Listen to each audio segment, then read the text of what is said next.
Hello, my dear thinking Russian students. I hope your coffee is steaming hot, your mind is sharp, because we will have to work hard today, but that's gonna be lots of fun. Please look at the screen. We are working now on the material called Церковный Раскол XVII Века. Do you remember what Раскол was? It was split. Раскол, split. Расколоть means to break something apart.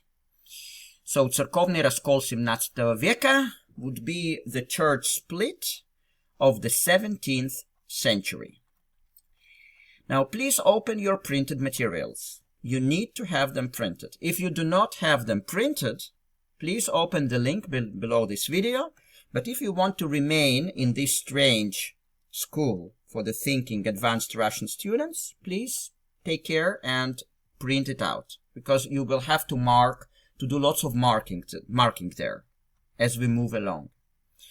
So please find the place called in the article, the part called Nikonovskaya Reforma.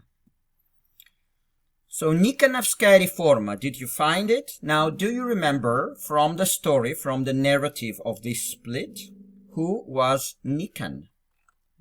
If you don't remember, I'm going to show you. Patriarch Nikon и Протопоп Авакум. Those are two guys who played the most significant role in the church split. Now, the patriarch Nikon and the archpriest Протопоп, archpriest Авакум. Those are very high church titles. Now, I'm going to remind you what has happened here. And we learned that in our previous lessons. So in 1653, there was this Tsar. What was his name? Look at the screen. Alexei Mikhailovich. And he connected part of Ukraine to Russia. Do you remember we learned Levobережную Ukrainu, like the Ukraine of the left bank. Now, left bank of what? Left bank of the river Dnieper.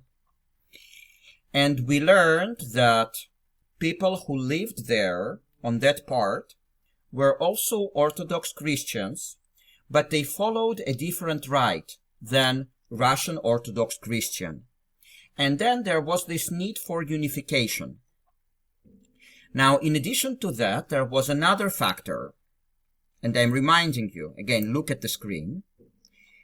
We learned the following. Из-за многочисленных рукописных копий священного писания и предания в них закрались неточности. So, in addition to that, because of lots of manuscripts of holy writings and the tradition and the writings of tradition, there were lots of mistakes in them. So, do you remember неточности? Неточности basically means mistakes. And закрались means like sneaked in. So there are lots of mistakes in the manuscripts of holy writings in the church. Их и раньше хотели исправить согласно греческим и древнеславянским текстам. So they wanted, even before that, they wanted to correct them according to the Greek and the ancient Slavic texts. Однако нужный момент никак не наступал. So, but the right moment never came. Присоединение новых территорий казалось идеальным временем. That was our last sentence the last time. So the connection of the new territories seemed like an ideal time. Ideal time for what? For what? For correcting the manuscripts. So basically, the Russian church had two objectives: to unify the rites, the traditions of the original Russian and the new Russian territories, which were formerly part of the Ukrainian lands, and also the mistakes in the holy writings. So we are now with Nikonovskaya Reforma, like the reform of Nikon. And Nikon was the patriarch. Now, patriarch is the head of the church. So let's start reading. На церковных соборах с 1650-х до 1680-х годов был предложен ряд нововведений. Церковных соборах comes from церковные соборы, which is church councils. So на церковных соборах means at the church councils of such and such years. Just notice that I read it с 1650-х до 1680-х годов. So do means until, and ch here relates to it being plural, like of 1650s up to 1680s.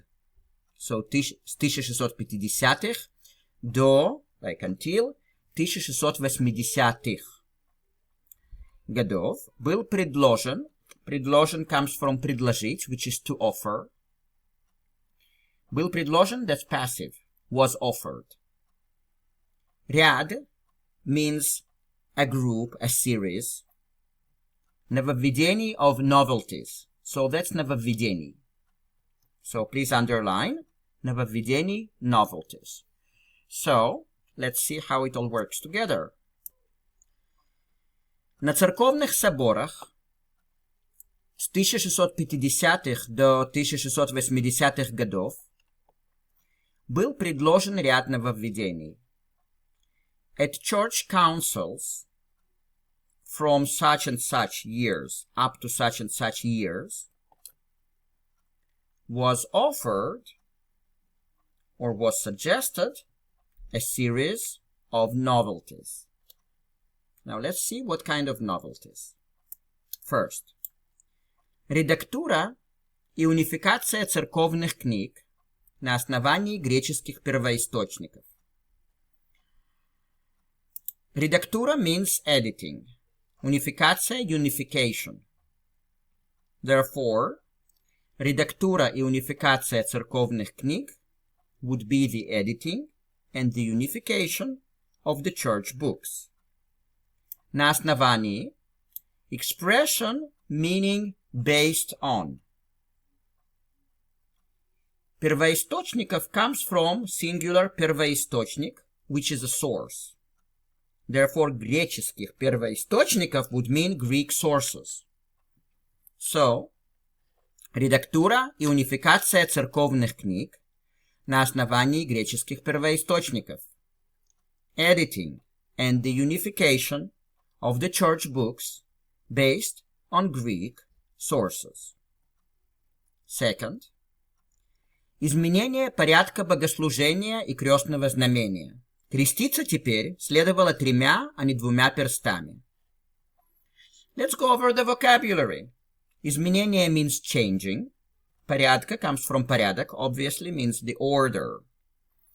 Богослужение comes from богослужение, and it means a service in the church. Крестного знамения.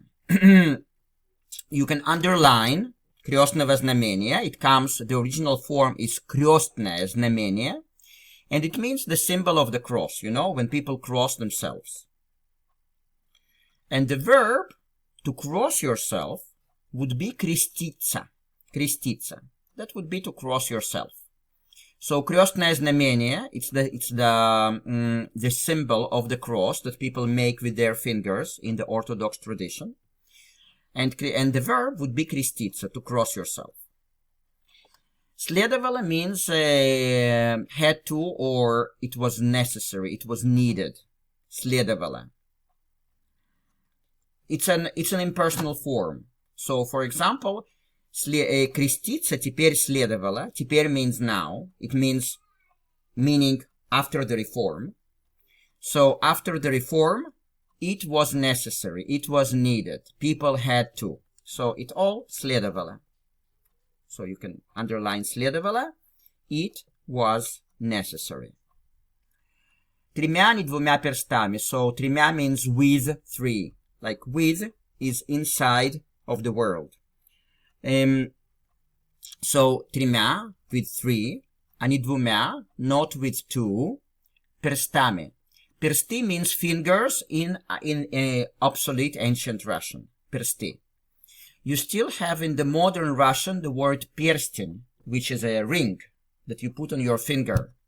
But перстами means fingers, but that's an obsolete word. So what was the second point of reform? Изменение порядка богослужения. So the changing of the order of the church service. И крестного знамения. And the crossing. Креститься теперь следовало тремя, а не двумя перстами. So to cross now, it was needed with three and not two fingers. That's the Russian structure. I know that's terrible English, but for me it's better to keep it improper English-wise, but so that you get the best structure of Russian. So again, изменение порядка богослужения и крестного знамения. Креститься теперь следовало тремя, а не двумя перстами. The changing of the order of the service and the crossing. To cross now, it was needed with three and not two fingers. Next one, замена земных поклонов на поясные. So, замена, it means replacement. So, замена something на something, that would be the replacement of something by something. So, you can just, what we do, I'm just telling it to our new students, is that you need to keep nearby few colors of pens, because sometimes we underline the expressions that are scattered across the sentence, like here, because zamena na, that's one expression. So you just take a pen of one color and you underline, like let's say green one or a red one, zamena na, and it means the replacement of by something else. So above na, you need to write by. Земных поклонов. Поклонов comes from поклоны, singular поклон, and it means bow. Like when you bow, but that's a noun. So земных поклонов, земных comes from земля, which is ground. Yeah, so ground bows means bows when you actually touch the ground. I don't know whether you touch it just with your forehead, or you actually prostrate on the ground with your full body. I don't know how it was in the Orthodox tradition back then, but земных поклонов basically means bows touching the ground, because that's земных. Земной means something related to the earth.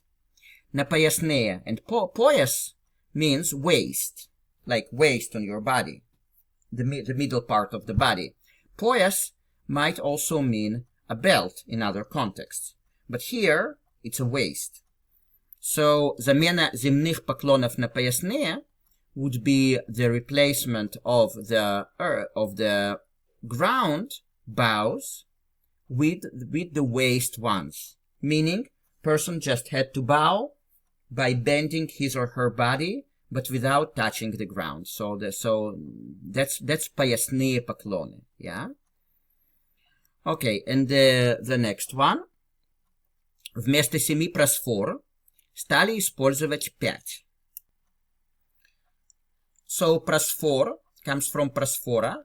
In English that's prosphora, and it's a special bread used during the Orthodox service, the liturgy. Prosphora.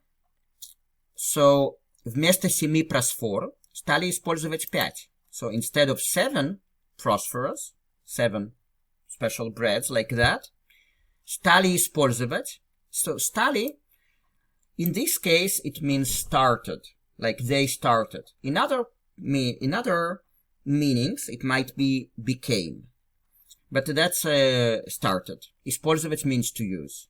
So instead of the 7 prosphoras, they started to use 5. Next point, next novelty.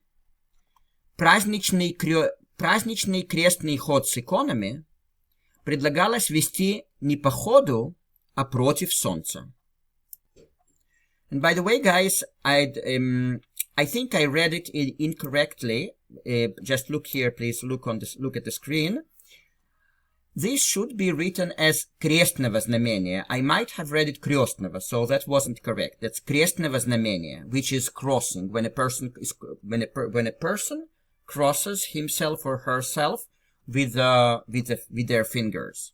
So the term is крестное знамение. It comes from крест. Yeah, I might have read it correctly, but I might have also read it incorrectly. I don't remember. So, and here we have крестный ход. Праздничный крестный ход с иконами предлагалось вести не по ходу, а против солнца.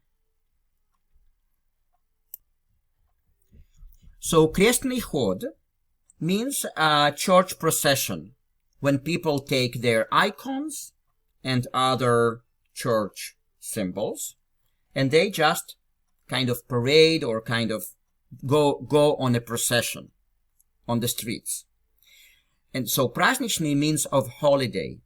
So праздничный крестный ход would be the holiday processions с иконами, with icons. Предлагалось, that's passive, or from предлагать, which is to offer. Предлагалось means it was offered. Вести, to conduct. Вести. So, вести might mean to conduct, or might mean to lead. So, I will translate that as conduct. Не по ходу, а против солнца. So, по ходу means in the direction. По ходу. In the direction. So, not in the direction, but против, against the sun. So, по ходу солнца, солнце means sun, obviously. По ходу солнца would be clockwise. And против солнца would be counterclockwise. Therefore, let's see how it all works together. Праздничный крестный ход с иконами предлагалось вести не по ходу, а против солнца. So, the holiday, the holiday processions with icons. Actually, that's procession, that's singular. The holiday procession with icons, it was offered to conduct not in the direction, but opposite to the direction of the sun. So, basically meaning not clockwise, but counterclockwise. Next one. Аллилуйя во время службы стало необходимо произносить 3 раза вместо 2. So, стало необходимо, you can underline it as one expression, and right above that, it became necessary. Службы comes from служба, which is service. So, во время службы means, во время means during. So, Alleluia, during the service, it was necessary, произносить means to utter, to say, 3 раза, 3 times, вместо 2, instead of 2. Again, Аллилуйя во время службы стало необходимо произносить 3 раза вместо 2. So, Alleluia, during the service, it was necessary to utter 3 times instead of 2. Next one. По-другому стало писаться имя Христа. Иисус вместо Иисус. So, по-другому means differently. Стало, became, or started. Писаться, be written. That's passive. Имя Христа. So, по-другому стало писаться имя Христа. Differently, started to be written the name of Christ. Иисус, so double E. Иисус instead of Иисус. So, double E instead of one E. And the last one. Патриарх Никон продвигал также идею о главенстве церкви над светской властью. So, продвигал means advanced. Также, also, it's like тоже. So, идею о главенстве. Главенстве, superiority. superiority. So, главенстве something над. Again, you need to underline it as one expression. Главенстве над, superiority over. So, о главенстве церкви над светской властью. Светской comes from светская, masculine светский, which is secular. Власть means power. So, светская власть would be the secular power or secular government. So, патриарх Никон продвигал также идею о главенстве церкви над светской властью. Patriarch Nikon advanced also the idea about the superiority of the church over the secular power. Он претендовал на роль соправителя царя. So, претендовал comes from претендовать, which is to become a candidate for something. So, он претендовал на роль, he became a candidate. Actually, I've just checked it out now. So, претендовать, the more precise word in English would be to claim. So, претендовал на, you can underline it as one sentence, as one expression, and that's claimed something. Он претендовал на роль, he claimed the role of соправителя. So, правитель means ruler, правитель, right? So, соправителя, so means co-ruler with, yeah? Соправитель, co-ruler with. So, co-ruler with the Tsar.